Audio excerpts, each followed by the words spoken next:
Your people are mine. Your people are my people.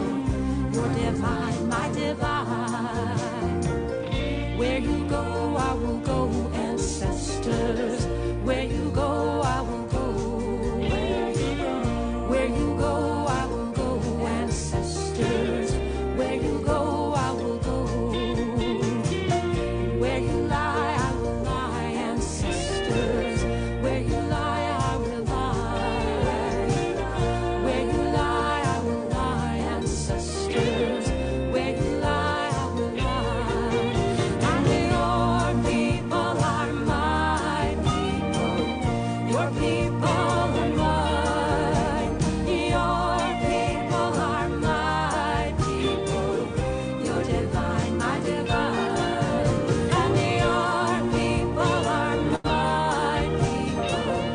Your people are mine. Your people are my people. You're divine, my divine.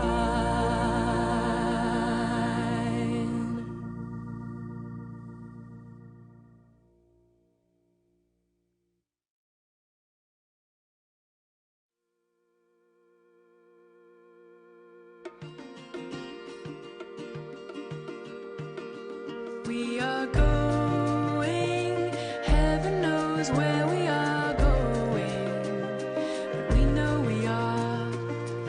And we'll get there. Heaven knows how we will get there, but we know we will. It will be hard, we know, and the road will be muddy and rough, but we'll get there. Heaven knows how we will get there,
Greetings, everyone. We're going to give it just a few more minutes to get a few more people in the room. There might have been a delay in us getting the link out. So just hang tight. I'm going to ask Sam, one of our tech hosts for the evening, to continue playing some music. So center in and bring your minds and bodies fully present into this online and gathered community.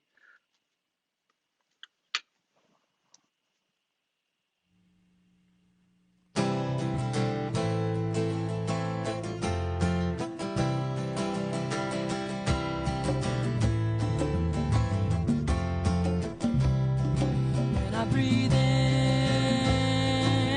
I'll breathe in peace. When I breathe out, I'll breathe out love. When I breathe in, I'll breathe in peace. When I breathe out, I'll breathe out love. One long day of terror is etched upon my heart. When I reflect on the shock that I felt as I cried and watched the world fall apart, making sense of evil is no small task. Some would say, yeah, let's bomb them to hell. But before we do, we should look at our own past. When I breathe in, I'll breathe in peace. When I breathe out, I'll breathe out love. When I breathe in, I'll breathe in peace. When I breathe out, I'll breathe out love. At times I feel bewildered, like I'm lost in a dream. I search for hope and the meaning of truth as I close my eyes and I focus on peace. Fear's a heavy feeling, it can eat you alive. But it can't run, no, and it can't hide. If you breathe these words, you know you'll survive.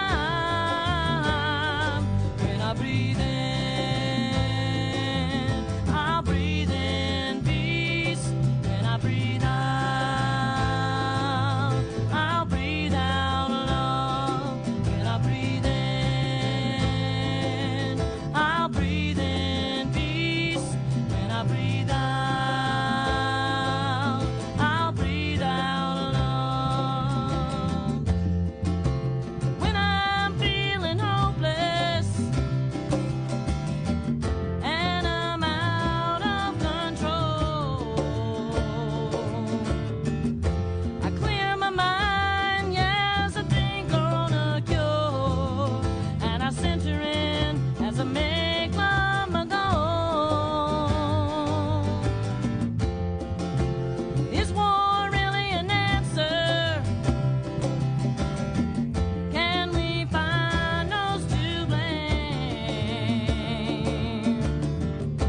And all we are saying is give peace a chance. And I pray to God as I sing this refrain. When I breathe in, I'll breathe in peace. When I breathe out, I'll breathe out love. When I breathe in, I'll breathe in peace. When I breathe out, I'll breathe out love. I'll breathe out love. I'll breathe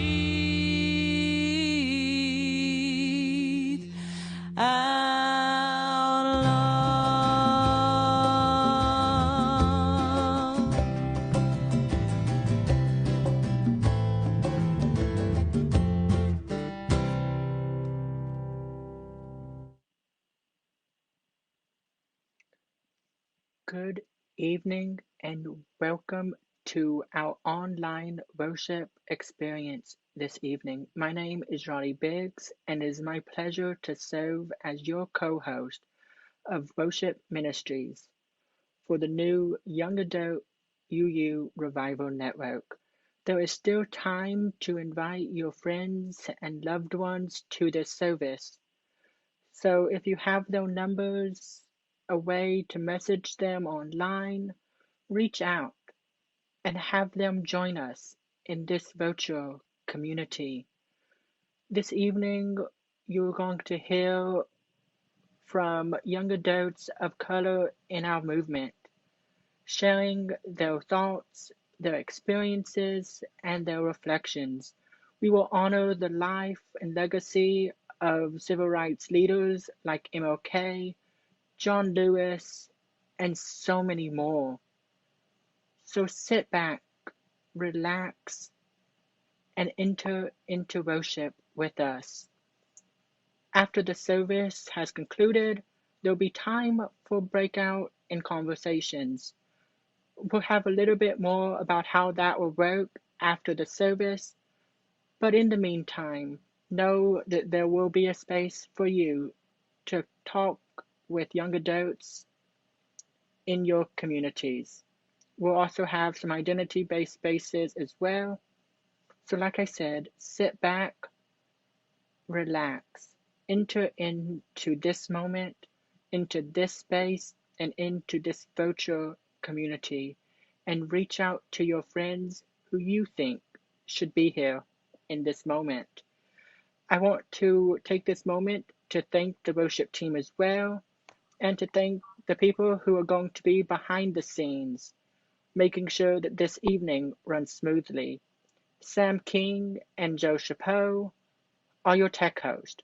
They will be helping us monitor the chat, running all of the transitions, playing our music, and making sure, like I said, that this evening goes off with as few technical difficulties as we would expect.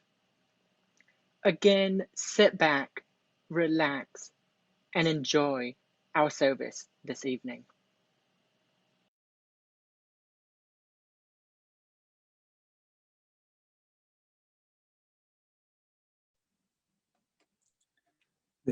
This is Steve Stock's chalice lighting on inherent worth and dignity.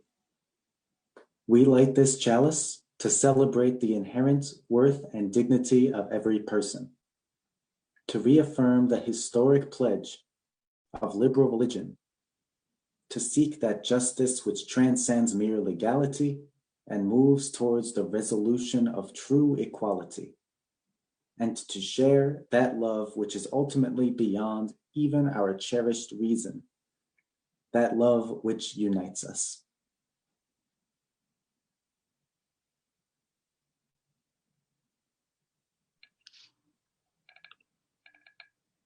And our opening words for this evening come from the Reverend MLK Jr. This comes from his letter from the Birmingham jail. I must confess that over the past few years, I have been gravely disappointed with the white moderate. I have almost reached the regrettable conclusion that the Negro's great stumbling block in his stride towards freedom is not the white citizens' counselor or the Ku Klux Klanner, but the white moderate, who is more devoted to order than to justice, who prefers negative peace, which is the absence of tension, to a positive peace, which is the presence of justice, who constantly says, I agree with the goal you seek, but I cannot agree with your methods of direct action, who is paternalistically believes that he can set the timetable for another man's freedom, who lives by a mythical concept of time and who constantly advises the Negro to wait for a more convenient season. Shallow understanding from people of goodwill is more frustrating than absolute misunderstanding from people of ill will. Lukewarm acceptance is much more bewildering than outright rejection.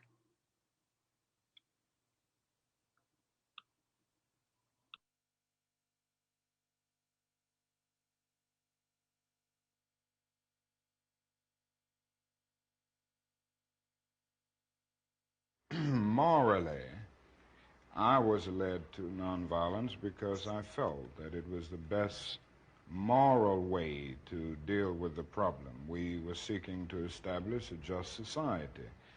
And it was my feeling then, and it is my feeling now, that violence is certainly much more socially destructive, and it creates many more social problems than it solves.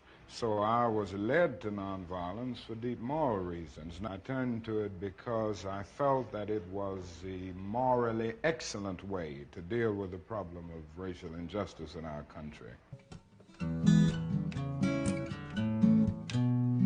There is no freedom, the wise man said, let justice roll down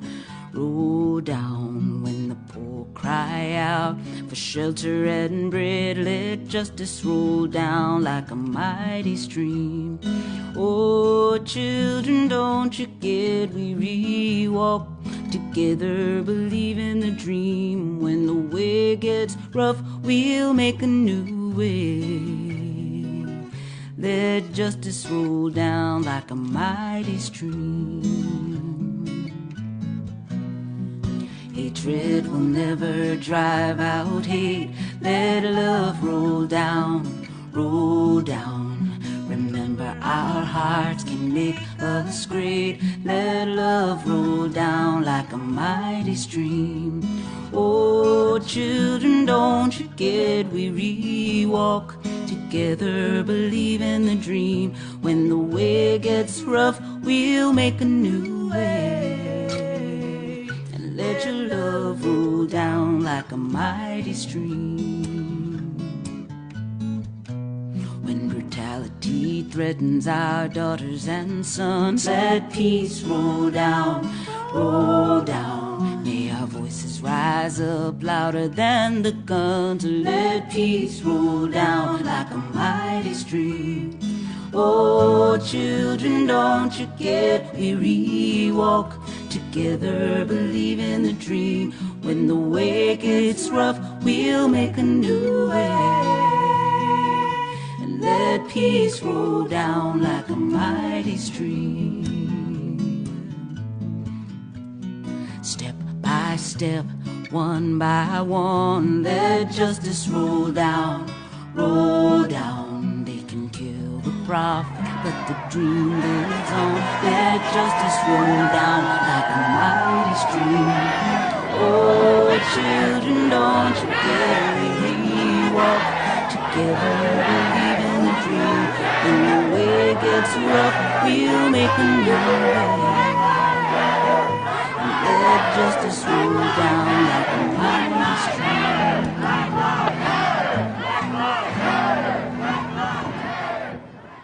I turned to it because I felt that it was the morally excellent way to deal with the problem of racial injustice in our country.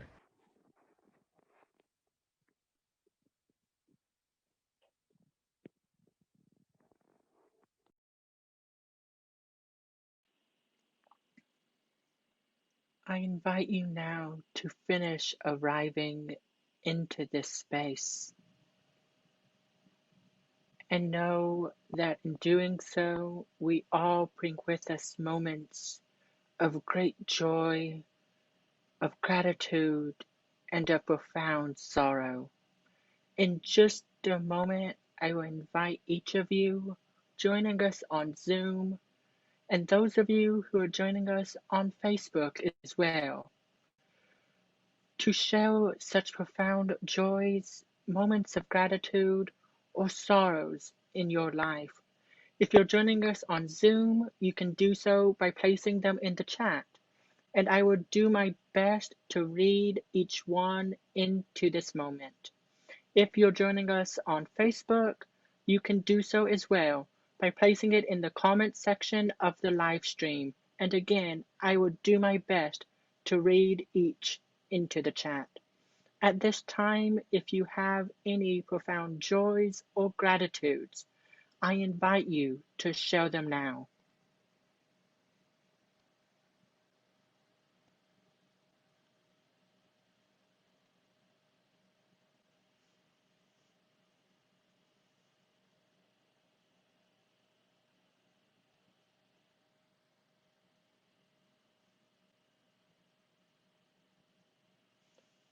Someone among us starts school on Wednesday after 8 years of medical leave.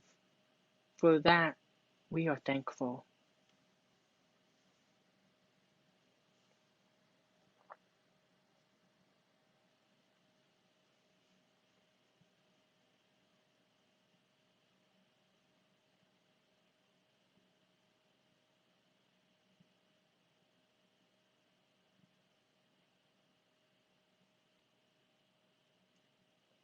Someone among us is grateful for the new year and for the sun.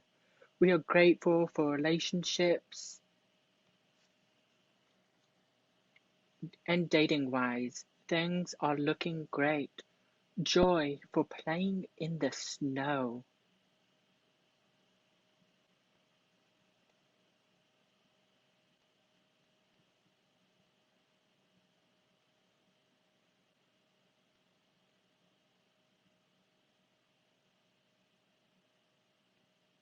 Holding all of which we are grateful for. We remember being able to officiate over a memorial service yesterday that was both a sorrow but praying for the family, as it was a great gift to share together. And with that, we hold all of these joys, and a joy yet also a sorrow at the loss of life. And now I invite you all to share moments of profound sorrow that you wish to make known to this gathered community. Again, you may do so by placing them in the chat and or the comment section.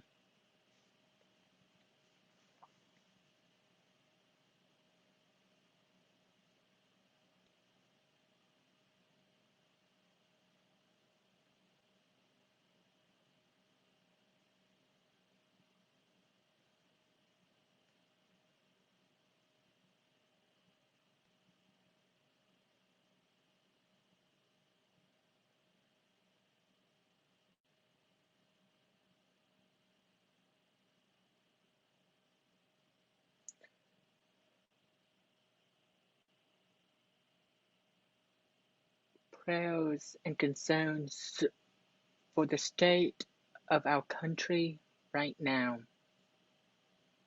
The loss of family friends due to COVID-19.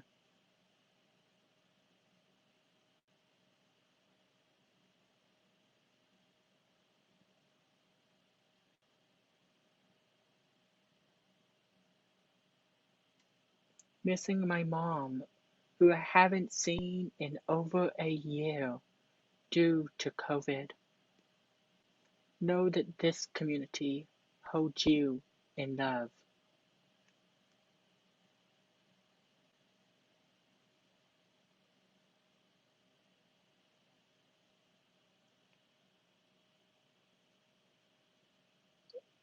We can absolutely add some music in after the prayer and before her reflection.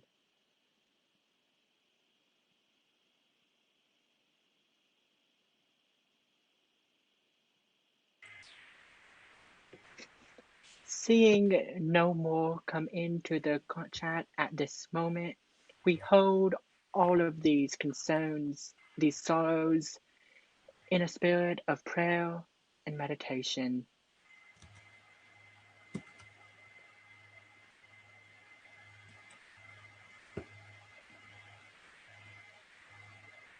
We also recognize those that are too vulnerable, too raw, and too new to share in this gathered community. Friends, know this. These times are hard. We are all struggling. We are all trying to make sense of a world that doesn't seem like it is ours to belong in the first place. But we are doing it in community.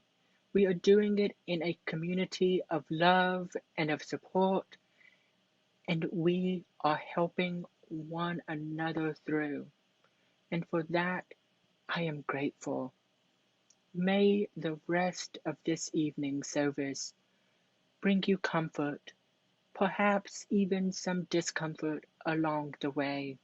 And may you know that you do not journey this path alone. Take care, friends, and blessed be.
Good evening, everyone.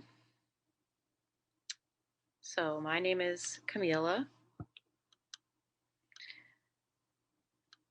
I wanted to write about people we hadn't heard about.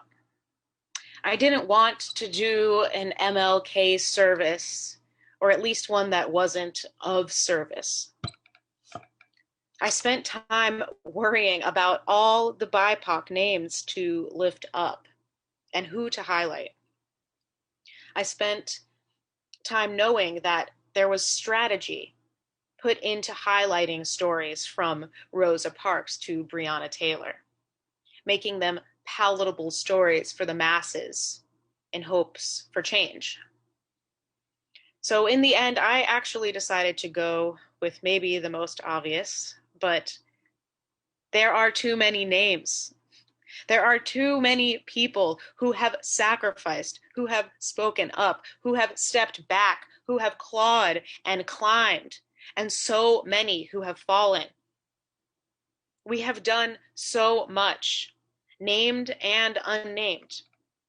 So many Black, Indigenous, people of color. We have stepped up against injustice. So many of us have found our voice despite surroundings telling us we don't have one. And each and every story, each and every voice is important. In creating this service, we talked about centering voices of color. And then look, we're doing it. We're making it be done. And it's actually not just because this is MLK weekend. It's really because we also asked and we were heard and space was made and we are here in it.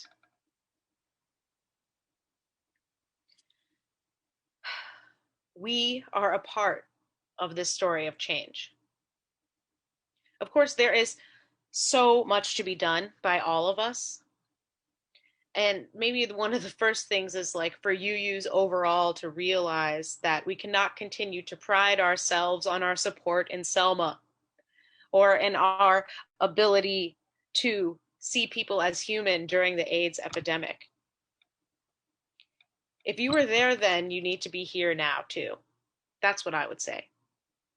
Because I don't think the fight is over. Maybe how certain people contribute to the change, but we can't stop. We won't stop. I believe we all need to know our history in this fight. I think it is quintessential, but shouldn't and cannot sustain us. We have to do something now. We have to keep doing things. I think about all we have access to, and especially as young adults knowing how to access it. Like you want to know something, you just have to look for the information. Does everyone think that what they learned in school is like the whole truth? I feel like we've gotten to the point where we realize that that's not it. And I did study African American history in college. I mean, I had to because so many people were asking me for years questions and relying on me for answers about race. And the predominantly white communities I was predominantly in depended on me for information. And that drove me to look up information and get the answers that they would understand. Now, perhaps I would have come to African American studies on my own, but I was learning a lot of history, herstory, from being in predominantly brown spaces. Race was talked about, and it wasn't a class. It's a relief to have ya spaces like this.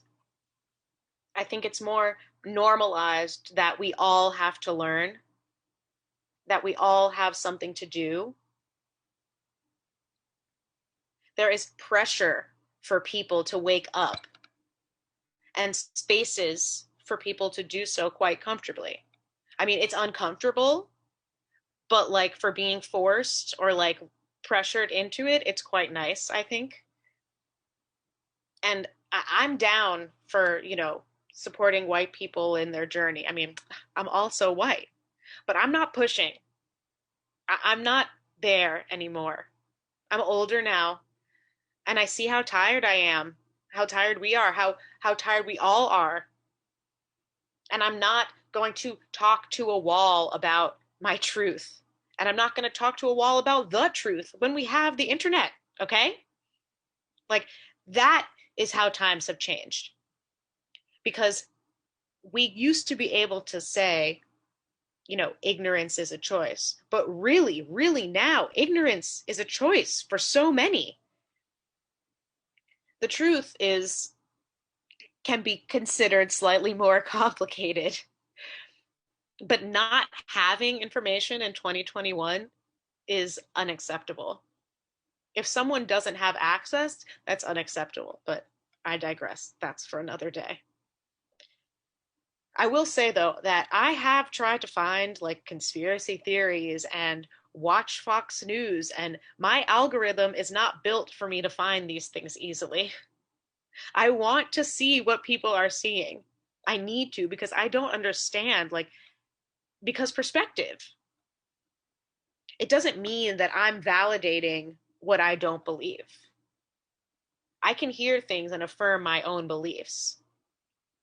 But I will also say that even those I think are like-minded have surprised me. People can have the same exact foundation, even in history, and our beliefs about how to express or act or be empowered are completely different, even conflicting. I think about my access to welcoming communities where I was encouraged and cared for, but yet I was being held back. Like I thought these spaces were the wind beneath my wings, and I kept ignoring the cage I was in. Pause for a resource tip. Please do read up on Baldwin and his writings about the veil, because I was going to go deep into that. I'm not going to, but I do recommend everyone check out that. Once I could see this cage, I first tried to change it, right? Decorate it, if you will, make it look pretty. But fast forward, and eventually I realized the only thing I could do was break free. I am a Black Unitarian Universalist young adult. I have been true to my faith and stayed true despite the bullshit. I have been tested over and over. I've had to overcome over and over. And I'm talking about in UU spaces specifically. Now, YA spaces, I have found myself more comfortable in these days. These spaces allow me to be my whole self. And I don't find myself needing to over-explain. Maybe you think this whole thing is an over-explanation, but it's not. I could go deeper. There's room for questions. There is care, and I feel that I can thrive. I find the spaces outside of UUism. I can find them. I have spaces where I can thrive. And those spaces are BIPOC spaces where I feel seen and I feel heard and I feel free to disagree and discuss.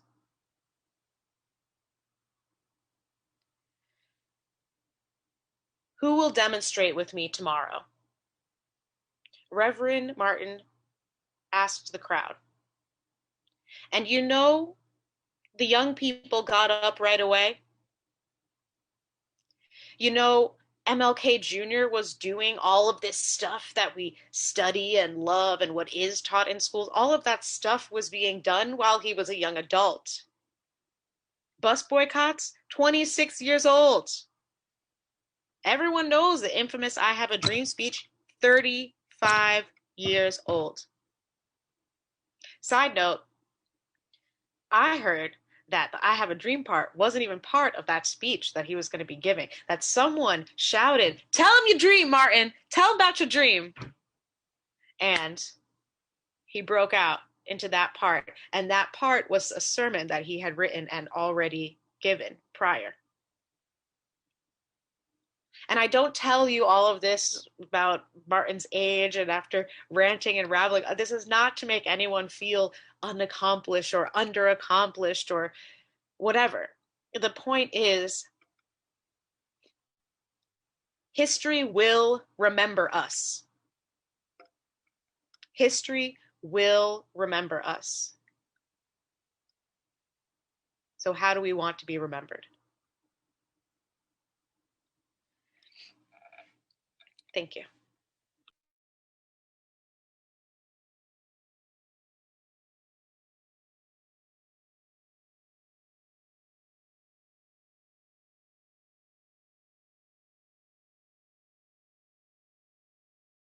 We'll believe in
Hi, my name is Giancarlo Ponticello. I go by he, him, and this is a reflection called Raised by the Empire. When I was 1, my gay Caucasian parents dedicated me at a Unitarian Universalist congregation and told my conservative family it was a baptism. When I was 3, my mother got trapped in New York City during the September 11th terrorist attacks on the World Trade Center, a day she would recall as one of the scariest in her life. When I was 7, I was taught that the United States was the greatest country in the world and that to say anything bad about America was disrespectful. When I was 10, I watched My Friend Martin and was taught that racism was a terrible mistake and accident, and that one day it was all fixed by one peaceful, friendly man. When I was 11, Barack Hussein Obama was elected as the first Black president. As a young child, the impact and significance of this achievement was lost on me. But when I was told that this symbolized the end of racism in the United States, I believed them. When I was 12, I stood at attention, gave the Boy Scout salute, and swore an oath to God and my country, and to keep myself morally straight. When I was 14, I yelled at my teacher for giving her students permission not to stand for the Pledge of Allegiance. When I was 16, my mother told me my facial hair made me look like a terrorist. When I was 17, I attended my final UU Youth Con and realized that living true to liberal faith would require me to examine my own upbringing and to do it on my own.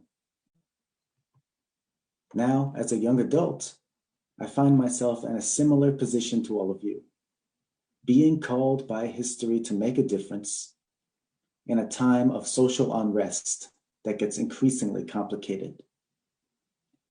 We are called by our principles to dismantle a system rooted in white supremacy. But before that can happen, we need to acknowledge that this system raised us. We were raised under a post-9/11 nationalism that crushed dissent. We inherited the fears and prejudices of our parents. We were educated by a curriculum of white comfort that conveniently left out the disobedience, anti-capitalism, and the visceral righteous anger of Reverend Dr. King and his movement. This old way of teaching has informed my values, and it's why I need to check myself before speaking on issues that affect marginalized people. Thankfully, Unitarian Universalism is the gift that enables me to do this. This community, filled with so many different perspectives and values, has helped me realize how backwards some of my experiences and actions were as a youth. I hope now that it's our turn to take the reins of power, we can sit with that discomfort. The good news is we're doing it. We're learning how our privilege impacts our values. We're learning how to support people of color as they build a sacred community envisioned by Reverend Dr. King. Many of us have the privilege to step away from this work at any time, and many of us do not. But as young adult UUs, we are here and we are ready. We are not above those who raised us. We were raised by the empire, but we are building a new way. Thanks. Thank you.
So, if you read our service description, you know that the worship team had our meeting on January 6th. You also know that on January 6th, the Capitol and our nation saw just how in shambles our democracy really is. I had been putting off writing anything about what happened that day, partly because I didn't know what to say. I was still trying to process my thoughts, my feelings, and my emotions. And I was trying to wrap my head around the idea that the Sunday after, I was going to be preaching at a congregation on the very things that happened at the Capitol, and was going to be talking about racism, challenging white UUs to pass the eighth principle and to fully realize what that meant. Needless to say, at 4 a.m.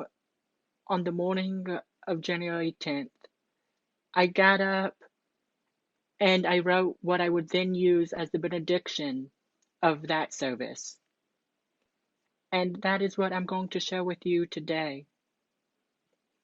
Not everything that's in this happened on the 6th, to my knowledge, but it is needed as a larger part of the picture that must be illustrated, and it has happened in our nation.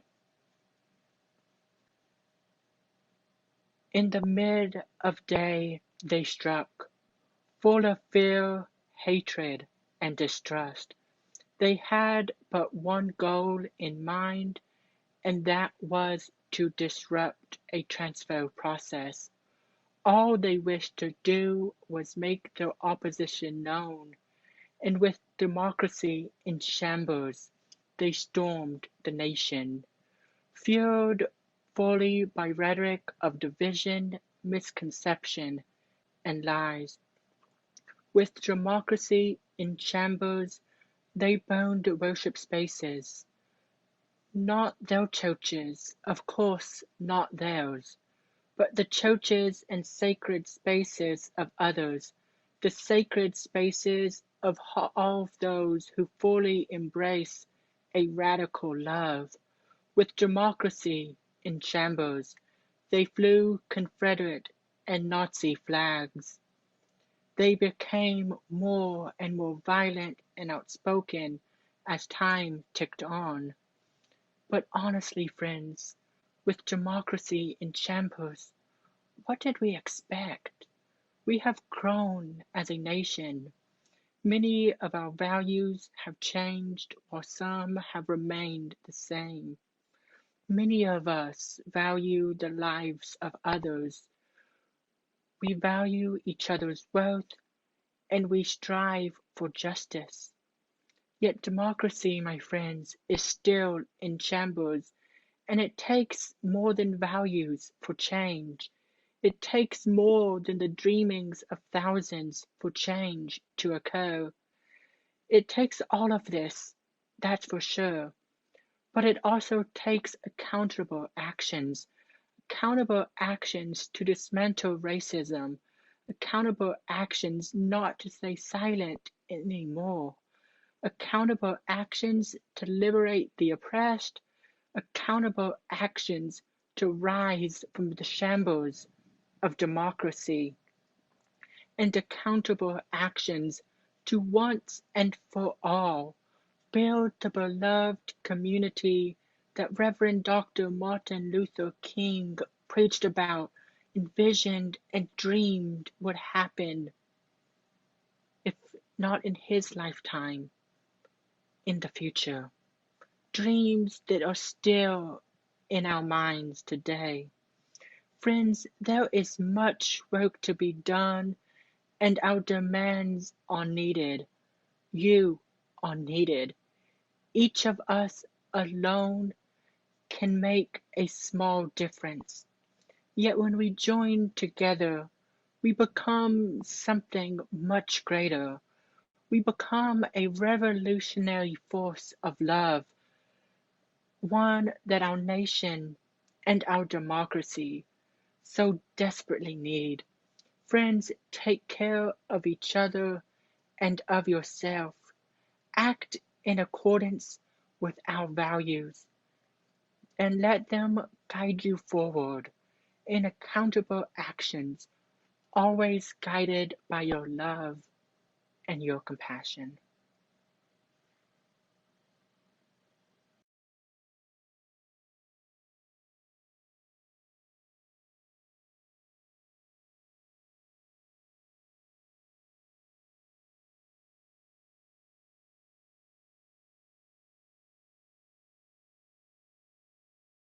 We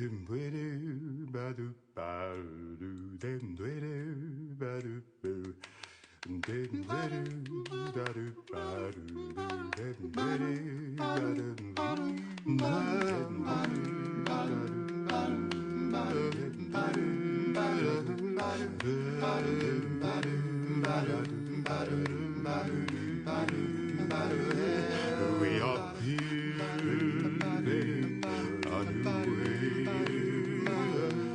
We are building a new way. We are building a new way, feeling stronger every day. We are building a new way. We are working to be free. We are working to be free. We are working to be free. Hate and greed and jealousy. We are working to be free. We can feed our every need. We can feed our every need. We can feed our every need. Start with love, that is the seed. We can feed our every need. Peace and freedom is our cry. Peace and freedom is our cry. Peace and freedom is our cry. Without these, the world will die. Peace and freedom is our cry. We are building a new way.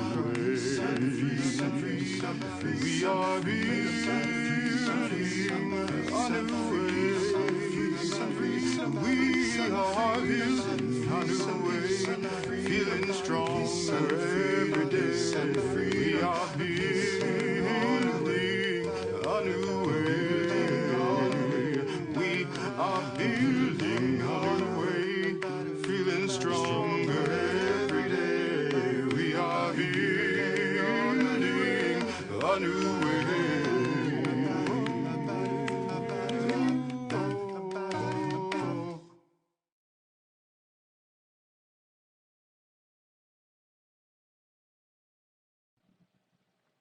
Friends, thank you for coming. I'm going to go ahead and extinguish our chalice this evening, after which we will have our benediction, which is a beautiful prayer written by ministerial intern Tyler Cole. And after his benediction, we'll gather again, and I'll explain how our breakout rooms will work. Take care, friends. Thank you for coming, and I will see you in just a moment.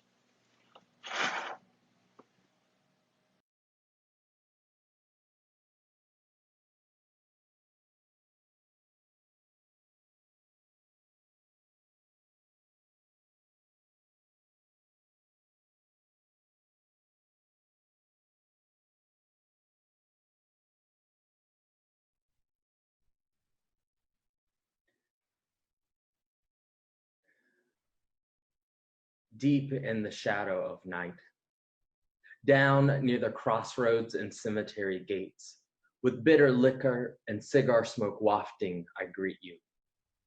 Clad in white upon the floor before shrines, following the names of the ancestors being uttered, I greet you.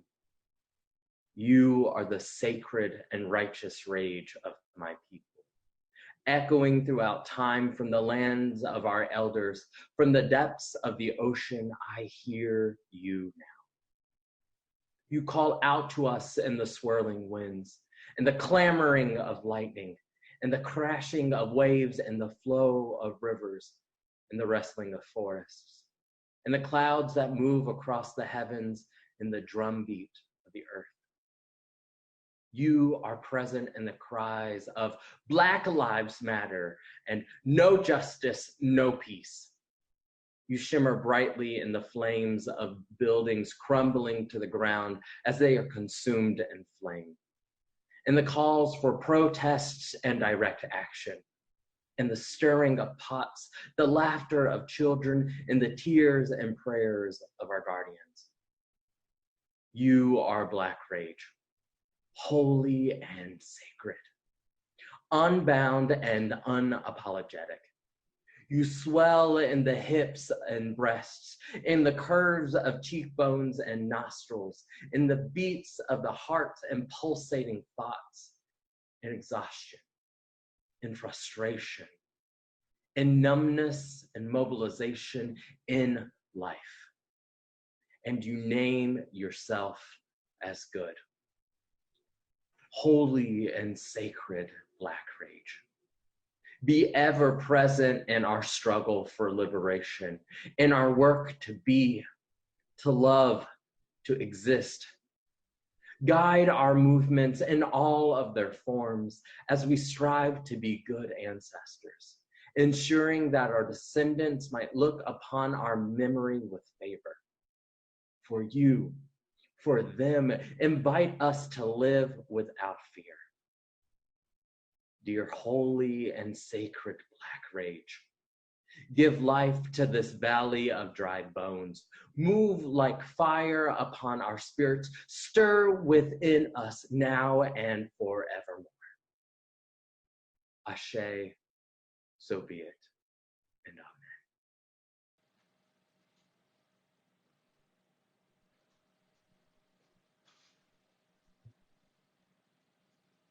Friends, thank you again for being with us this evening. And to those of you who are watching on Facebook, we're going to say goodbye for now. Next time, we invite you to join us in person so that you too may take part in this online virtual community and may be a part of the breakout spaces which will now begin.